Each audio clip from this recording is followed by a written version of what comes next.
Bienvenidos al Observador Internacional, un programa que analiza al mundo desde el mundo. Muki Tenenbaum, su conductor, detendrá su deriva y compartirá con sus oyentes una página de su bitácora todos los días de 7 a 8 y por Radio Jari. Buenos días a todos, son las 7 en punto de la mañana, 10 grados la actual temperatura en la ciudad de Buenos Aires y humedad del 88%. Si querés comunicarte con nosotros, podés dejarnos tu mensaje al 4863-3337. Ya comienza el Observador Internacional.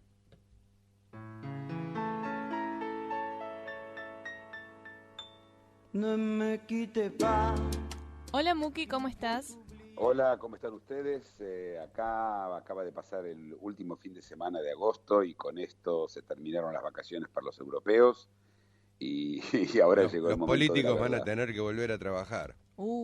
Sí, escúchame, era una vergüenza. En España están sin gobierno hace, 10 meses ya, No. y los tipos se rajaban de vacaciones.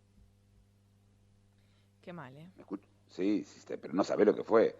Bueno, pero vamos a empezar con una noticia que pasó hace unas horas en el aeropuerto de Los Ángeles. Evacuaron el aeropuerto de Los Ángeles, la gente atacada de histeria, diciendo que hay tipos que disparando, que hay tiros. Y bueno, el aeropuerto de Los Ángeles es el segundo aeropuerto más grande de Estados Unidos después de Nueva York. Y es un aeropuerto muy lindo, muy bien hecho, porque está hecho en forma de herradura.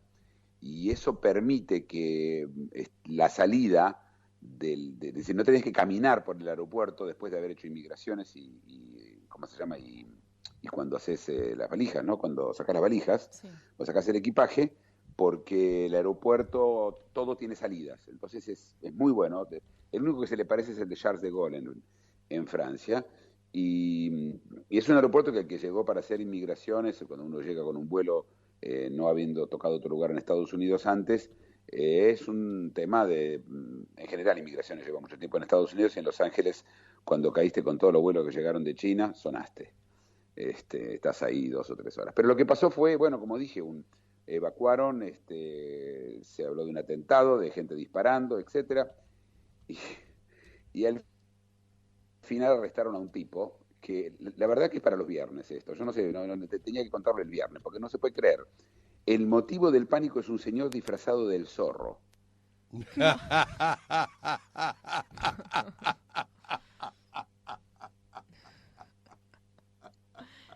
Ya no puede más, Luis. Ya, no, te digo, se terminó, es decir, fuimos como especie. La verdad que los de ISIS deben tener un problema, van a tener un problema con la hernia de tanto reírse. ¿No se confundieron con el zorro? ¿Quién es el zorro? El ruso, sí. Sí. Impresionante. Era Impresionante. un espía ruso. Sí. Es el zorro.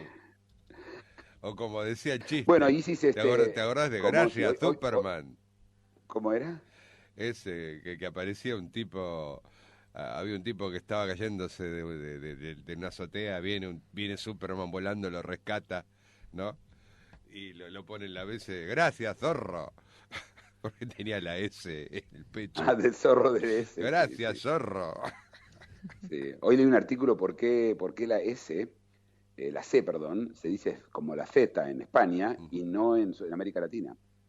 A ver. Y es muy interesante, tiene que ver con que se hablaban 2 castellanos en España, uno el de Madrid, el del centro de España, el de Castilla, el castellano, y el otro que se hablaba en Sevilla, en Andalucía. Y en Andalucía no se pronuncia la C como la Z. Y ese es el motivo que en América Latina. Bueno, un pequeño puntito. Pero mientras tanto hubo atentados embromados, hubo hoy una bomba en Irak que mató ya 20 personas, y en Yemen un atentado de ISIS que mató a 50 cadetes de una academia militar. Esto pasó en las últimas horas. Pero, viste, ya uno se lo saltea como si fuera un tema bueno, ya está, mataron 50 personas más, una bomba, un suicida. Y ayer hubo 2 ataques, ayer, uno en Alemania y uno en Indonesia. El ataque en Indonesia terminó muy bien, con mucha suerte. Entró un tipo con un suicida, atacó al cura en una iglesia, recordemos que Indonesia es un país musulmán, y los cristianos son la minoría, y cuando quiso atacó al cura, y cuando decidió hacerse volar de a pedazos, 300 personas en la iglesia. Así que esa es una tragedia con suerte, ¿no? Mientras que en Alemania, un señor en un festival de música atacó a 2 mujeres, una está muy grave, también gritando Allahu Akbar, y por supuesto están investigando si es un ataque terrorista. Volvemos a las investigaciones, ¿no? Cuando alguien grita Allahu Akbar, en general se trata de un ataque terrorista, pero bueno, es decir, el zorro puede hacer... Hay interrupciones. Sí, hoy sí. Moqui, hay interrupciones así abruptas. No es mala señal, ¿eh? Interrupciones abruptas. Interrupciones abruptas. Sí. ¿Escucharon lo que yo dije sobre Alemania, sobre el señor este? Hasta un punto abrupto volvió. Vuelvo a contar entonces lo de Alemania. Un señor con un cuchillo atacó a 2 personas en un festival de música. ¿Se escuchó eso? No. No, se había escuchado el resultado de las 300 personas. Eso es en Indonesia. Yo estoy hablando de entonces Alemania. se cortó algo en el medio. Se cortó de todo. Bueno, bueno, a ver, si se vuelve a cortar, vamos a volver a reconectar la llamada, ¿ok? Vamos a probar un poco una vez más. Sí. Ataque en una iglesia en Indonesia. Sí. Un suicida trató de hacerse volar de a pedazos y no pudo, no le funcionó. Y digo que 300 personas salvaron su vida porque son las 300 personas que estaban dentro de la iglesia. ¿Escucharon eso? Sí. Bien. Y en Alemania, un señor, por tercera vez lo voy a contar, bueno, yo lo cuento por tercera vez, ustedes lo escuchan seguramente por primera, atacó en un festival de música a dos mujeres, que una está muy grave, con un cuchillo al grito de Allahu Akbar, ¿sí? Y están investigando si es terrorismo, porque claro, si no va a ser terrorismo. Cabe en duda, ¿no? Cabe en duda, sí, caben muchas dudas. Y bueno, y una noticia que salió y desapareció de los diarios y que va a causar mucho lío. Cuando empezó la guerra en el 2001, cuando empezó el tema en Afganistán, cuando Estados Unidos invadió Afganistán, muchos civiles se escaparon a Pakistán. Y estamos hablando de algo que pasó hace 15 años, ¿sí? Siguió pasando luego en los próximos años durante la guerra en Afganistán. Y son 3 millones los refugiados que están en Pakistán. ¿Me escuchan? Sí, perfecto. Sí. 3 millones de refugiados. Bueno, Pakistán ayer dijo, señores, se terminó la guerra en Afganistán, ellos decidieron, no hay más guerra, se tienen que volver todos. Un éxodo de 3 millones de personas. Y le dijeron, pero acá hay gente que nació, señores, ustedes son refugiados. Tiene razón Pakistán, refugiados no es para siempre, no son inmigrantes. Claro. Pero este tema que recién empieza va a causar mucho lío. Así que esta la vamos a seguir de cerca, pero 3 millones de afganos emprenderán la vuelta, quieran o no quieran, a Afganistán. A un país que todavía está en una guerra civil, pero mucho, es cierto, más morigerada, ¿no? Y ustedes saben lo que pasó en Paraguay. Me imagino que en Argentina se escuchó hablar del tema, ¿no? Sí, y estoy viendo que en los portales internacionales casi no está. Sí. Casi no salió, salió muy poco. En Paraguay, la verdad que en una provincia recóndita del Paraguay, 8 policías estaban yendo en una camioneta, les tiraron una bomba a la camioneta se desbancó y ejecutaron ahí a los 8 policías. Lo hizo el Ejército del Pueblo Paraguayo, el EPP. Esta es una organización que fue fundada en el año 2008 y que se considera, que se autoproclama marxista, leninista, ambientalista. Ambientalista. Así que pues, yo creo que ya cualquier cosa, marxista, leninista, ambientalista. Si no fuera que murieron 8 personas, realmente parece la película de Monty Python, ¿sí? La vida de Brian. O un chiste de Carlitos, ojalá, APP. Sí. Ahora, esta gente ya ha hecho muchos atentados, y especialmente secuestros. Y Y bueno, eso me llamó poderosamente la atención, la reaparición de grupos marxistas. O sea, cuando están en franca retirada en el resto de América, ¿no? Por ejemplo, la paz, la enésima paz firmada con la FARC, sí. Sí. Qué raro que reaparezca una... Aunque también en México está reapareciendo un poco la Un lucha poco, pero vos no te olvides de que en México cualquier guerrillero que quiera joder demasiado, los carteles lo liquidan. Sí, los carteles directamente. Son competencia, ¿viste? En Paraguay eso no existe. Pero bueno, repito, fue en una provincia recóndita, no fue en Asunción, ¿eh? No fue en Ciudad del Este, no fue en las grandes ciudades de Paraguay. Sí, pero fue virulento. Fue muy violento. ¿Cómo ejecutar 8 personas? Esto es bravo. No es tirar una bomba y que se hayan muerto. No. Los agarraron después a cada uno y los ejecutaron. Agarraron un balazo en la cabeza a cada uno, en la nuca. Al peor estilo Sendero Luminoso, ¿no? Ajá. Así que bueno, vamos a ver cómo va a seguir. Y bueno, ustedes se enteraron, por supuesto, lo del ministro boliviano, ¿no? El viceministro que es el número 13 en el gobierno de Evo Morales, había una huelga muy grande de mineros. Él fue a negociar con ellos, lo secuestraron, lo torturaron durante 12 horas y después lo ejecutaron. 12 horas, por Dios. Y esto también, es decir, estamos hablando de un país inclusive donde, lo anunciaron donde desde el momento izquierda, que lo capturaron. ¿Cómo? En el momento que lo capturaron ya dijeron, lo vamos a recontra torturar. No, pero aparte explicaron, vos sabés que el hermano de los mineros fue también asesinado por policías, es decir, esto es una historia de venganzas. Los bolivianos es un pueblo muy especial, ¿eh? Cuando en Bolivia los tipos hacían una manifestación, caminaban descalzos, 50 kilómetros, hacían huelgas de hambre hasta morir. Son un pueblo duro, viste, en Argentina cuando fue, me acuerdo, la cosa que iban a venir caminando desde el norte, ¿te acordás? Desde Jujuy a Buenos Aires, los trajeron en camiones, lo bajaron a General Paz y dijeron, ahora caminen. Eso en Bolivia no existe. Son gente dura, y los mineros te imaginas lo que son. El problema es que esto es bajo el gobierno de Evo Morales, que no es exactamente capitalista Evo Morales, ¿no? Así que es grave, es muy grave, y otra vez pasó casi desapercibido en la prensa extranjera. Se escribió y desapareció el tema. Es como que América Latina cada vez importa menos. Mira, hoy Dilma tiene que testificar y se va a votar y probablemente, no es seguro, pero probablemente ya deje de ser presidente desde hoy. Y el tema se nombra en algunos, en la televisión, así, en el lugar 18, ¿no?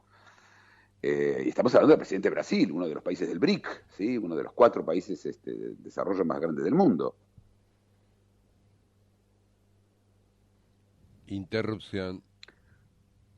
¿Cómo? Interrupción, o te callaste. Sí, no, fue un silencio. ¿Hasta dónde me escucharon? Uno de los países más, algo así. Más importante, es el BRIC. Brasil ahí. es uno de los países más importantes del mundo, el BRIC. Sí. El BRIC, ¿se acuerdan que era Brasil, Rusia, India y China, ¿no? BRIC. Así que bueno. Y tenemos réplicas, pero no de seismos, sino de réplicas de la gente, del tema del terremoto en Italia, ¿sí? Murieron al final 290 personas, ese es el número final, pero lo que se está empezando a saber es que la construcción que había en el pueblo, lo que especialmente se derrumbó y derrumbó otras cosas, eran construcciones nuevas, que se hicieron a la italiana, ¿no? ¿Me escuchan? Sí. Sí. Yo me quedo pensando ¿era realmente previsible un movimiento sísmico en la zona? A ver, primero, si pudiera saber... Se cortó. Hay zonas que uno sabe que tienden más a tener terremotos, y Italia es uno de los lugares más... de esa zona, de hecho ya hubo hace no mucho tiempo en La Aquila, que murieron también 300 personas. Y Japón sabemos que tiene muchos terremotos, y sabemos que Chile tiene terremotos, y hay lo que se llama el Arco de Fuego del Pacífico, que es Chile, Perú, Ecuador, incluso, por supuesto, California, etcétera. Así que son lugares más propensos a terremotos. El tema es que en Italia tienen un problema que no...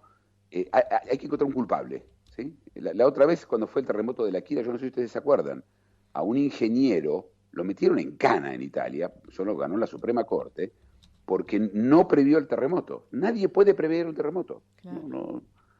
Uno de las personas ahí se quejaba en Italia, dice, podemos llegar a la luna, dice, y no podemos prever un terremoto. ¿Qué tiene que ver una cosa con la otra? ¿Cómo?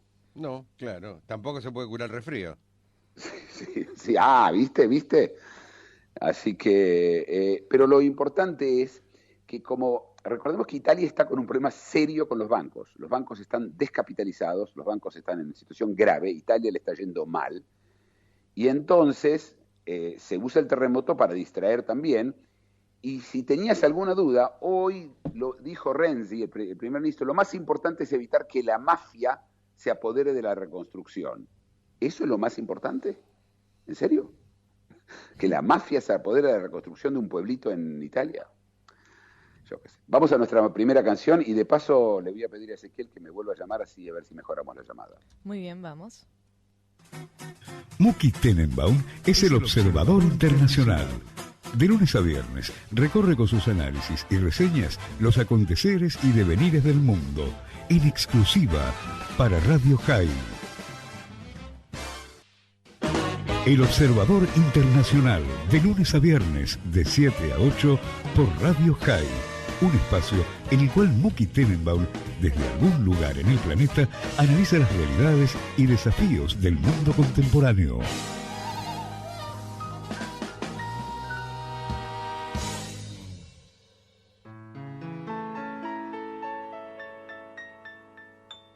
Ne me quitte pas. Aquí estamos. Estamos de vuelta y vamos a hablar una vez más del Burkini. Perdón, acabamos de ver el video del arresto del zorro.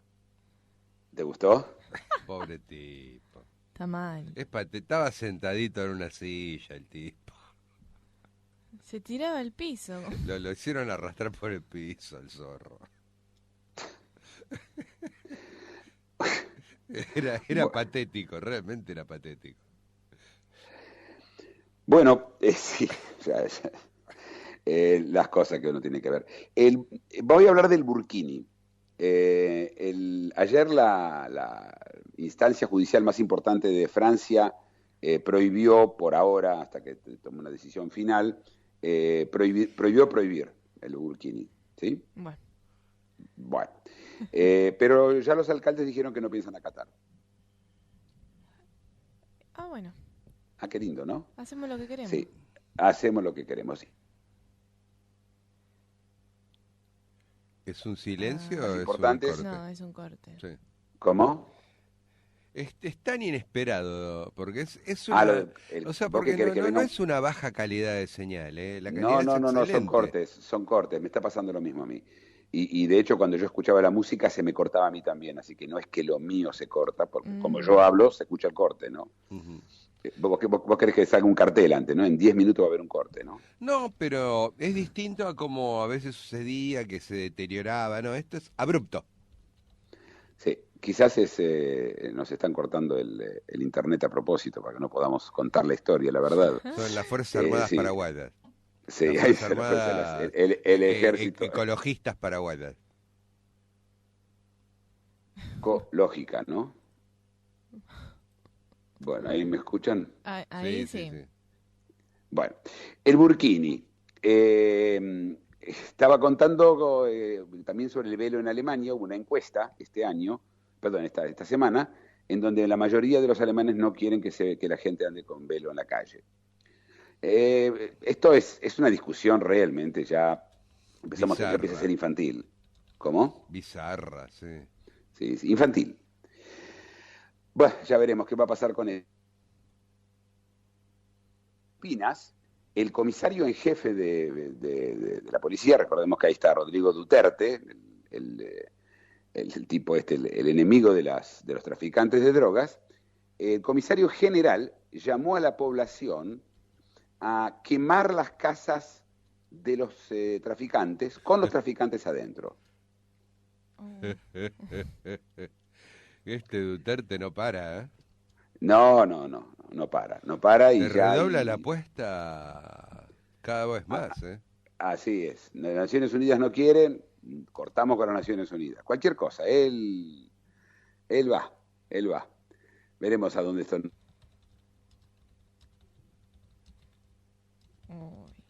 Y voy a explicar por qué es rara. Ustedes se acuerdan que Irán llegó al acuerdo con Estados Unidos, el acuerdo y con Europa, el acuerdo de reducción del programa nuclear, del que por supuesto nunca cumplieron, pero entre los negociadores, eran 10 personas que estaban en el equipo negociador, uno de ellos fue arrestado por espionaje. ¿Me siguen? Sí, por ahora sí. Te avisamos cuando hay problemas, queda tranquilo. Dale. Sí, pero ¿cómo me avisás si está cortado? Te aviso después diciendo... Sí. No, me no podés escuchamos. escribir por Telegram y avisarme. Bueno. Con una SC ya sé que se cortó. Bueno, sigo. Pero, ¿qué es lo curioso? Lo curioso es que le dieron fianza y está en la calle. Alguien que está acusado de espionaje, en general, no le dan fianza, ¿sí? No sale, no es una persona que está acusada de robo de una bicicleta, ¿sí? Claro. Es raro, la historia es rara y ya vamos a saber de dónde viene y a dónde va esa historia, ¿no? Mientras tanto, desde Inglaterra... Corte. Mientras tanto, desde Inglaterra tengo noticias para... Me sirvió el SC, ¿eh? Ah, muy bien. ¿Viste? Así que vuelvo, repito, es mejor. Sí. Mientras tanto, en Inglaterra, el tema de Brexit, están todos, ¿viste? Esperando, parece, ¿viste? Nadie quiere hacer nada, pero ya Theresa May decidió de que no le va a llevar al Parlamento el tema del Brexit. Ella va a ir directamente, va a invocar lo que se llama el artículo 50, y una vez que invoque el artículo 50, y el Parlamento se sacó. Pero ¿cómo no va a venir el Parlamento? El Parlamento tiene que decidir, no, porque hubo un referéndum, nada de Parlamento. Esto es lo que dice Theresa May. Así que también eso se está poniendo, se están sumando cosas chiquitas todo el tiempo, ¿no? Después Sarkozy, ¿se acuerdan que el expresidente de Francia se presenta de vuelta a candidato a presidente? El expresidente de Francia, Sarkozy, se presenta de vuelta como candidato a presidente. ¿Ahora me escucharon? Sí, no, se había cortado un segundito, pero bueno, ya está, se escuchó. Bueno, no importa. Voy a parecer esa gente que se repite todo el tiempo cuando habla, ¿no? Sí. Y él, ¿ustedes se acuerdan de que hay hay un campamento con miles y miles de refugiados que está en Calais? Calais, o se escribe Calais, se encuentra en la embocadura del túnel que une a Inglaterra con Francia por debajo del Canal de la Mancha. Los tipos están ahí, quieren ir a Inglaterra, no quieren quedarse en Francia, hicieron un pueblito que tiene de todo, ahí es una villa, tiene una villa básicamente, y Sarkozy dijo, no, le vamos a mandar a todos estos tipos a Inglaterra, que ellos se ocupen, que ellos te pongan el campamento. Como si fueran cosas de esta gente, una cosa, ¿no? Yo la voy a mandar, ¿que la vas a mandar cómo? ¿Por encomienda? Por ¿La vas a...? Por FedEx. ¿Qué es eso? ¿Mandás una persona? Primero, ¿qué Inglaterra va a aceptar? No entendí. ¿Qué, lo vas a tirar con paracaídas? Las cosas. La famosa catapulta, sí, la famosa catapulta. Digo, tiene que ser pedazo de catapulta para poder pasar el Canal de la Mancha. El refugiado volador. El refugiado volador, Qué sí. mal. Y ayer en un restaurante en París se echaron a 2 mujeres por entrar con velo.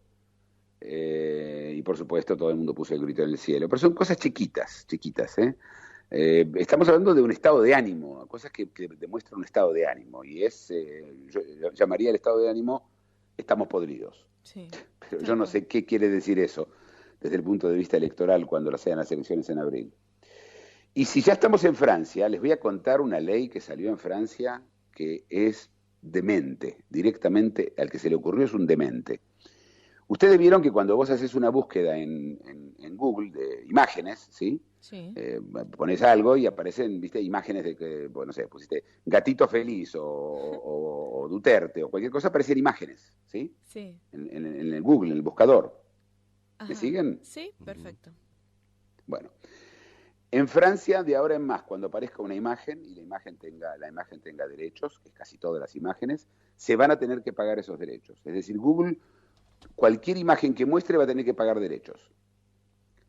Bueno. Es una locura, porque es un buscador. Es como el decir que el buscador tiene que pagar derechos es realmente una locura. En Estados Unidos, las imágenes no pagan derechos porque se considera lo que se llama en inglés fair use, un uso razonable, ¿sí? ¿Para qué te muestro la imagen? Y para poder encontrarla. Después, si la quiero publicar, sí voy a tener que pagar derechos. El tema, la locura de esto es que Francia lo hace para Francia. Y le va a pasar lo que le pasó a Google, a los diarios españoles. Los diarios españoles consiguieron que se pase una ley en España que cuando Google muestra noticias de un diario español, tiene que pagarle derechos por mostrarlo, solamente por decir que está ese artículo, ¿sí? El vínculo. Sí. ¿Y qué pasó? ¿Saben qué pasó? Google News se fue de España. Y claro. ¿Me escucharon? Sí, desaparecieron. Se fueron, ya está. Google News no está más en España. Es decir, lo único que va a conseguir Francia es que no haya imágenes, que los franceses no pueden ver imágenes ahora en buscadores. Realmente parecen chicos de 4 años. ¿Cómo? ¿Pero qué aducen? ¿Cuál es el criterio? Necesitan plata. No, eso es alguien... qué sé yo, es el zafaronismo al máximo. Es estupidez. Es la idea de que yo les voy a enseñar al mundo cómo se hacen las cosas. Los franceses son muy de ser así, muy de ser así. Así que bueno, ya veremos qué va a pasar con eso. Nos vamos a nuestra tanda y así vamos a escuchar la columna y esa sin cortes, porque viene desde ahí, ¿no es cierto? Es verdad. Suponemos que sí. Capaz vos me escuchás con corte, no sé. Vamos a ver. Yo te voy a adivinar lo que decís. ¿Qué te parece? Bueno. Sí, supongo que sí. Además es un tema que vos una vez contaste algo, así que vas a saber. Vamos a la tanda. Una reflexión, un análisis y ahora una tanda. Luego seguimos con El Observador Internacional. Todas las mañanas y de 7 a 8, Muki Tenenbaum es El Observador Internacional. Viajero incansable, cada mañana hace un stop en su deriva para compartir sus impresiones y análisis de la realidad mundial con el oyente de Radio High.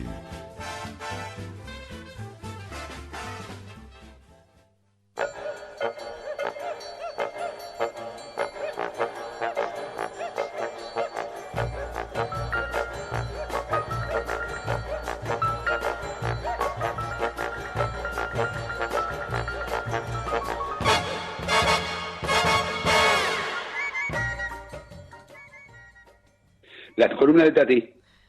Pensé que se había Me había olvidado, ¿viste? Bueno. Era un corte. ¿Se cortó en serio o era un chiste? ¿Se cortó? Ahí está. No, se escuchó la columna de Tati igual. Bueno, esto es un lío. Les voy a contar algo que me pareció súper interesante y que vos alguna vez habías hablado algo de esto acá, pero bueno, lo voy a ampliar. Y es acerca del significado y algunas otras cosas de los apellidos más comunes en Europa. ¿Sí? Y esto es a raíz de un lingüista y matemático checo que se llama Jakub Marian, o Jakub, supongo que es. Jakub. Hoy se corre. La J es I. I. La J es como una I, entonces es Jakub. Jakub Marian. Que él lo que hace es, tiene una página web, que si vos ingresás, ponés Jakub Marian, vas a ingresar automáticamente en Google, que sube distintos tipos de mapas, todos sobre Europa, pero que cuentan distintas cosas, como por ejemplo, los mejores países para vivir en Europa, la cantidad de medallas de oro que tiene Europa, dependiendo del país, mapas sobre el té, mapas sobre apellidos, sobre nombre, bueno, un montón de mapas, y él tiene una obsesión con los mapas.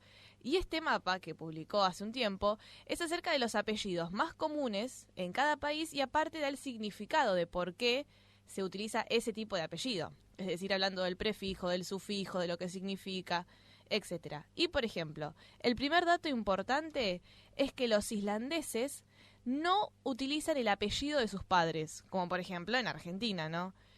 Es lo que hablabas vos, una vez habías contado. Esto se llama un sistema patronímico. Significa básicamente que el nombre de pila del padre va a formar parte del apellido del hijo. Forma parte, no es todo el apellido. Y te doy un ejemplo. Los hijos de John Einarsson, por ejemplo, no van a llamarse Juancito Einarsson, como en Argentina, sino que van a tener el apellido de Johnson, si es él, y Jonsdóttir, si es ella. ¿Sí? Porque el nombre era John. Hijo, son quiere decir hijo, y Claro. Dóttir, como Dotter, quiere decir hija. Hija, exacto. Y el prefijo, la primer parte, es el nombre de pila del padre. Vos Algo sabés que rarísimo. esto existe en la Biblia, toda la Biblia es así, ¿sí? Es decir, Abraham, hijo de Terah, es decir, siempre se pone, no existía el apellido, Claro. así que esto es algo que existía en la Biblia, pero interesante, entre los árabes es al revés. La persona tiene un nombre y cuando nace su primer hijo varón, Sí. se llama, digamos que el hijo se llama Muhammad, él se llamaría Abu Muhammad, el padre de Muhammad. Ah, mira. Claro. Al revés. Y si solamente tuvo hijas, se lo llama Abu el Banat, el padre de las hijas. Ah. Qué complicado. Sí, sí. Tenés que estar pensando antes a ver cómo armo el apellido. Y sí, a ver qué son, nena. Bueno, en Francia pasa algo parecido. Pero no es que el nombre de pila forma parte del apellido, sino que directamente el nombre del padre es el apellido del hijo. Por ejemplo, hay muchos tipos de apellidos que son Thomas, Robert, Bernard, que eran nombres... Originalmente fue así, sí. Claro. Y entonces... Hoy hay apellido de todo en Francia. Ahora sí, Hay, es toda una hay Tenenbaum en mezcla. Francia también, así que... Claro, sí. Estos son los más típicos en cuanto a origen. Por ejemplo, en Ucrania los apellidos se basan en la profesión del padre. Siempre del padre, ¿no? Medio machista el tema de los apellidos.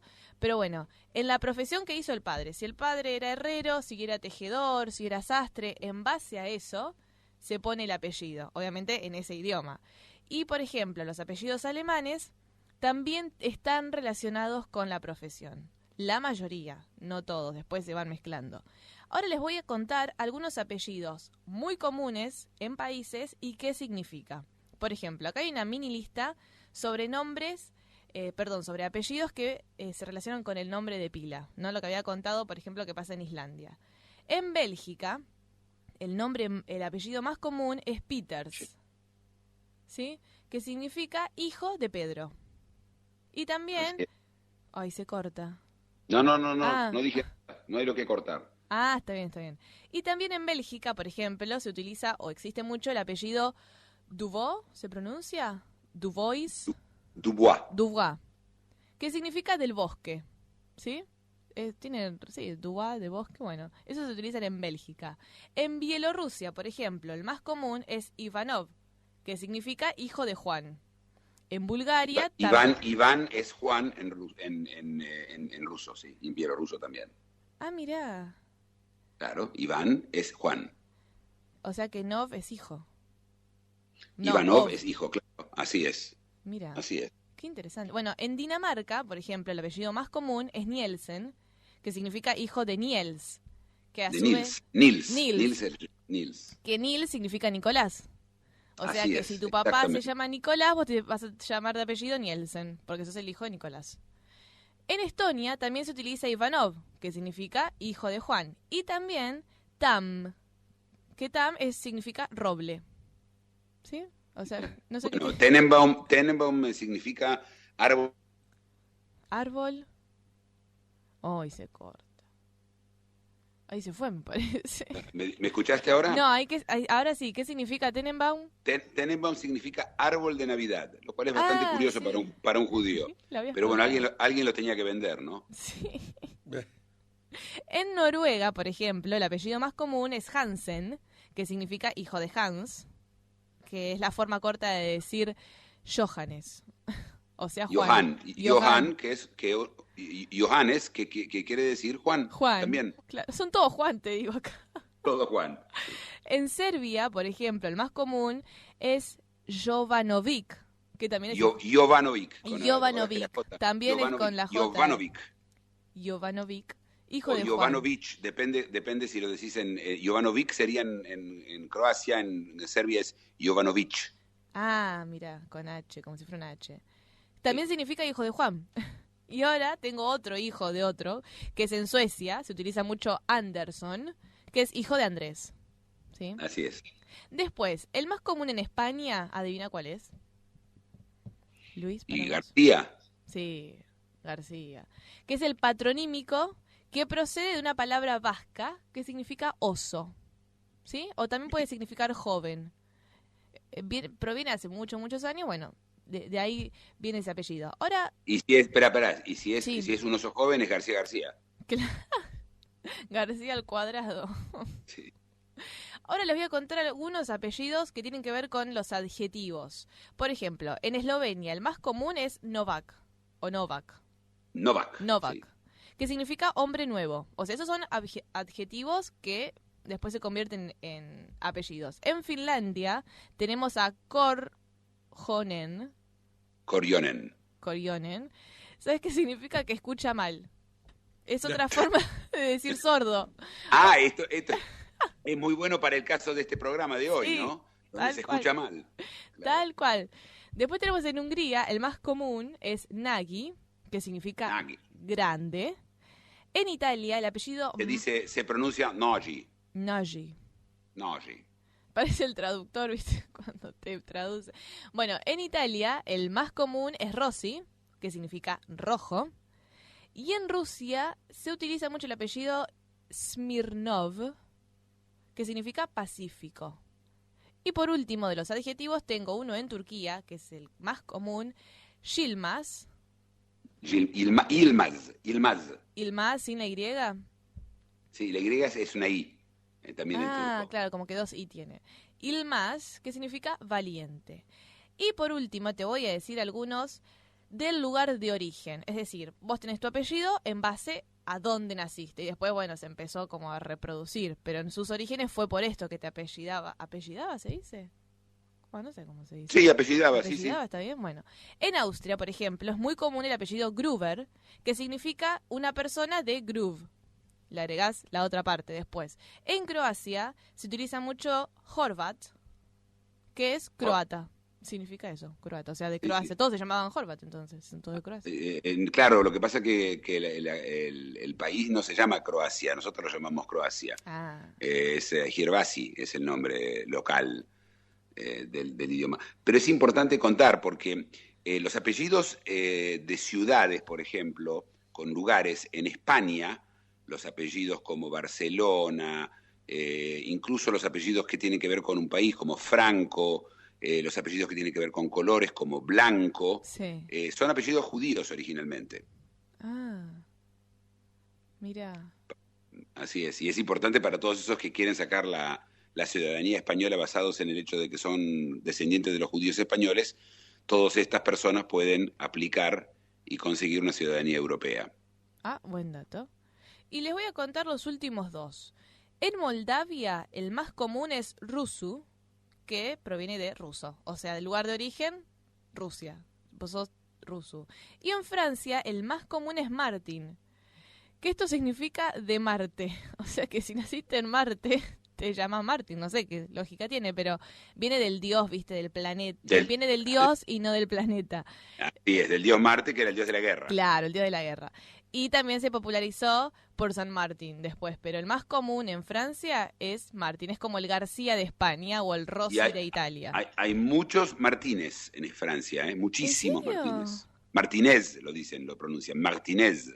Mirá. Sí, muchos, muchos. Todo lo que termina en es también es muy común de España, como Así es. Rodríguez, Martínez, pero bueno, el más común... González. González, exacto. Y bueno, terminé justo -4, no puedo creer. Viste, increíble, ya va la tercera, se te está haciendo una costumbre.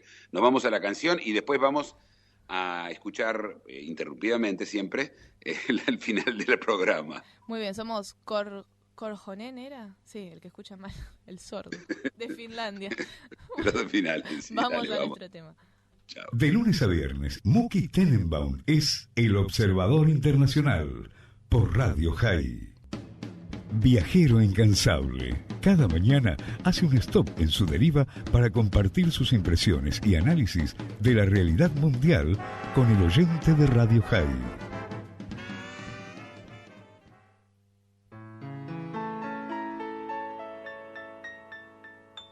Ne me quitte pas. Volvimos. Volvimos y vamos a tener seguramente interrupciones. Esperemos que mañana esto esté corregido.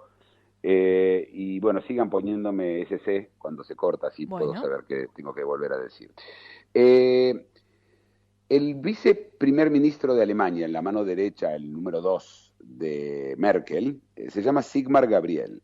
Sigmar Gabriel es jefe del Partido Socialista, que está en la gran coalición con el partido de derecha de Merkel. Sigmar Gabriel, el padre de él, era un nazi. No solamente que era un nazi, sino que el padre, que falleció recién en el 2012,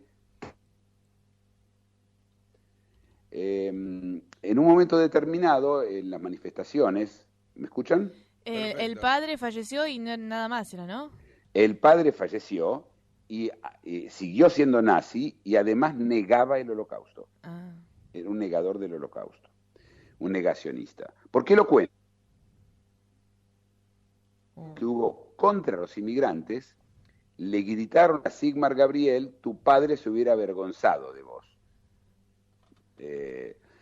Y él respondió mostrando el fuck you, el dedo, ¿sí? Sí. Cuando lo criticaron por lo que hizo, porque es el vicecanciller, él dijo: sí, tienen razón, tenía que haberlo hecho con las dos manos. Oh. Esa fue su contestación.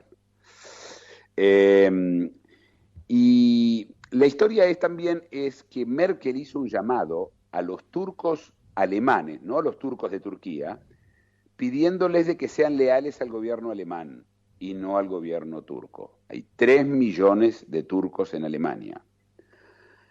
Ese llamado es un llamado bastante raro, ¿no? Y yo diría hasta peligroso en el sentido ese, ¿no? Ustedes saben que para el 2016 se esperan, de ahora hasta fin de año, 300.000 refugiados más en Alemania, porque no les alcanzan con los que tienen, traen 300.000 más. Así que están todos bastante histéricos con el tema y bueno, ya veremos qué va a pasar. Pero la próxima noticia que tengo para contar es muy grave. Es la más grave de este programa y no sé si no del mes. Francia anunció que el 70% de la vendimia de uvas para champagne está podrida y no van a poder fabricar champagne. El 70. Acá también, ¿eh? ¿Sí? En Argentina Bueno, también va a escasear el champán, increíblemente. yo creo que es muy grave. Yo creo que esto es más grave que todo, ¿no? Yo creo que sí que está detrás de eso, ¿no?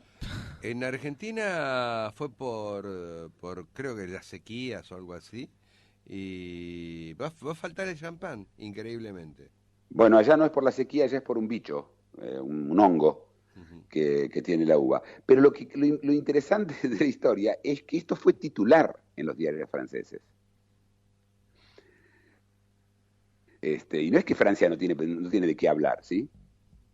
¿Escuchan? Sí. Sí.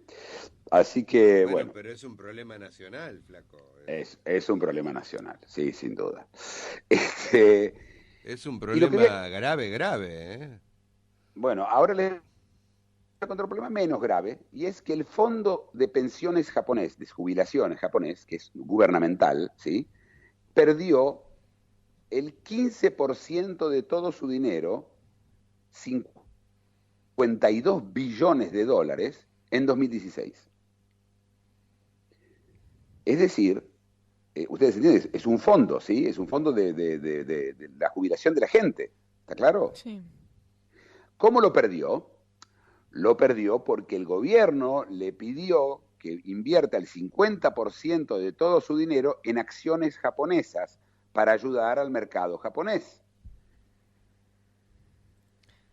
Porque el yen subió mucho y se encarecieron mucho las acciones. La gente no compró como no compró, ellos perdieron el 15%. ¿Ustedes entienden qué quiere decir perder el 15% en 8 meses en un fondo que tiene la jubilación de todos los japoneses? Dios. Por un consejo del Estado. Y esto pasa además porque el otro 50% lo tienen en bonos del gobierno. Pero recuerdan ustedes que los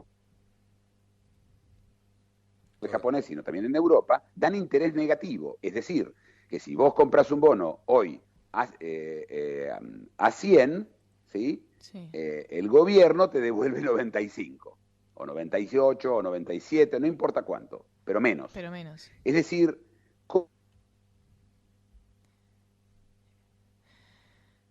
Es no decir, se cortó en es decir. Se cortó en es decir. Es decir, sí, yo tampoco no me acuerdo yo de mi propio relato. Así que, es decir, que los bonos estos que dan interés negativo, quiere decir que cuando el fondo de jubilaciones compra estos bonos, sabe que va a perder. Seguro. Claro. Y si ustedes creen que es un problema japonés, bueno, las malas noticias son peores.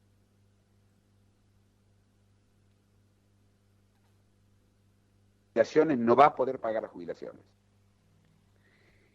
¿Por qué? Adivinaron ustedes, porque compraron bonos con interés negativo. Ay, Dios. ¿Cuánto tiempo van a estar sin pagar las jubilaciones? ¿No saben? Nunca. ¿Nunca? Se queda la plata, el fondo se queda sin plata. Pero lo peor es como la gente, los ingleses, sabían que tenían un fondo de jubilación, no ahorraron. Claro. Y entonces no tienen tampoco ahorro, porque lo que pasaba con nuestros abuelos era que tenían jubilación, pero que ahorraban la plata porque sabían que cosas podían pasar en la vida. Nosotros hemos llegado a una situación en la cual nosotros no hacemos eso. Y esto es un problema que va a aparecer en todos los países, especialmente los países avanzados del mundo. El interés negativo está haciendo desastres. Y todo para tratar de revitalizar una economía con una fantasía que es que un interés es negativo. No existe tal cosa. Los bancos, por supuesto, acaparan la plata, la ponen en la caja fuerte. ¿Se acuerdan que les conté, no? ¿Me escuchan? Ah, pensé que se había cortado. Por ahora sí. ¿Se acuerdan que les conté que los bancos alemanes están tomando préstamos a interés negativos? Préstamos a interés negativos quiere decir que ellos van a tener que pagar menos. Claro. ¿Sí? Toman un préstamo a 100 y van a tener que pagar 95. ¿Y qué hacen con la guita? No la prestan a otros. La guardan. La ponen en la caja fuerte, porque saben que tienen una ganancia ya del 5, del 3 o del 2% sobre el dinero. ¿Qué les importa? Esto está creando una economía falsa, una economía que no funciona, y la sensación es, los bancos centrales se reunieron este fin de semana a pedirle a los gobiernos que hagan algo. No sé qué es el algo que tienen que hacer los gobiernos. El único algo que se puede hacer es liberalizar la economía, dejar que la gente vuelva a ahorrar, vuelva a entender de que el Estado no le va a cubrir todo en la vida, y tome control, responsabilidad sobre su propia economía, la economía personal de cada uno. ¿Me siguen? Sí. Y esto se va a ir agravando, peor y peor y peor y peor y peor. Esto no tiene salida, así como lo están haciendo. Así que bueno, ya veremos en los próximos meses si a algún gobierno se le ocurre hacer las cosas como se tienen que hacer y no tratar de reinventar la economía. Y con esta noticia, y antes que llegue el próximo corte, me despido. Muy bien. Y ahora no se cortó. Ahora no se cortó. Hasta mañana. Hasta mañana, Muki. Hasta mañana, Muki. Hasta mañana, Muki. Hasta mañana, oyentes.